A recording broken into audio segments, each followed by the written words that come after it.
Proverbs chapter 10 verse 24 says, the fear of the wicked pursues him, but the desires or the expectations of the righteous shall not be cut off.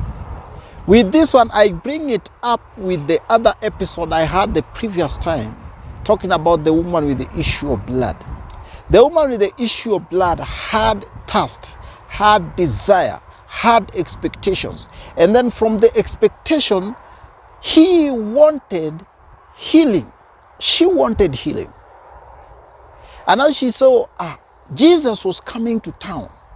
So when Jesus was running to town, she had to make a strategy, plan very well how she would reach out to Jesus, even if Jesus would not accept her into the close grace of her healing.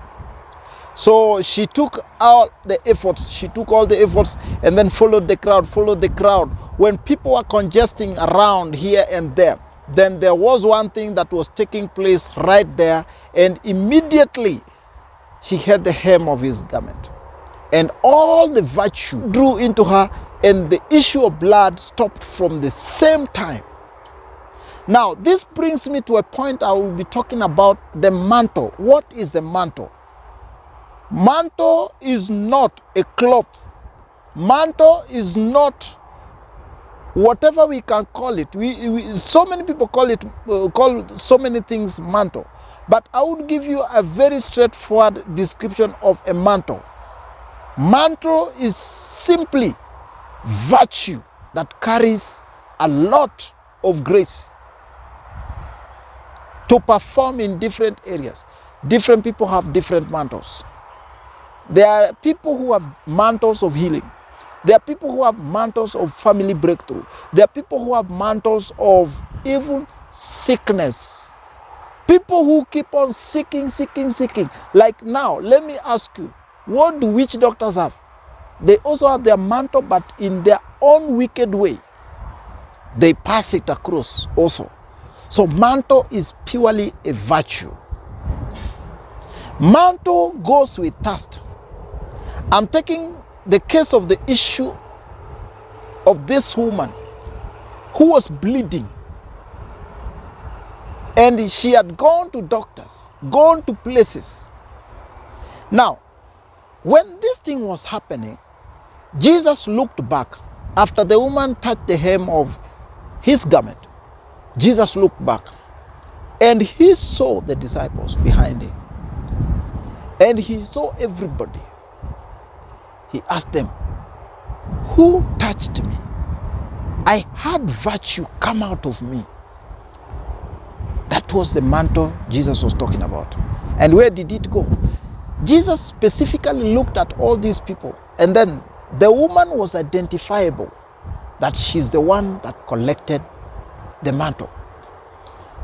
Even us, as far as where we are, we can identify people who have the mantle of Prophet TB Joshua. We can see. We can see. Definitely the first hand, Mama Evelyn Joshua has the mantle in her hands.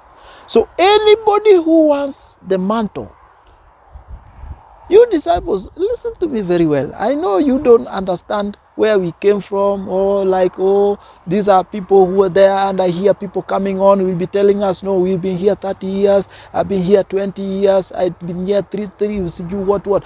Mantle are drawn by thirst from the people who receive it. Like that woman, the faith she had earned her a mantle of healing. Now, I see disciples throwing stones right in the face of the mantle, right there. And then they want to come out here, tell us they have that same mantle they are throwing stones to. It's impossible. So you people, you don't have that mantle. The mantle is with the people that appreciated Prophet TB Joshua and appreciate Mama Evelyn right now. I want to give you the simplest method of identifying who has the mantle. Look at anybody who does not like what is happening in SCOAN. They don't have that mantle. Anybody who is fighting Mama Evelyn Joshua, they don't have that mantle. Anybody that does not like TB Joshua does not have that mantle. So, what are these other people telling us? Timothy Profitable, Playboy TV. We handle your spirituality, economic, and social matters. God bless you.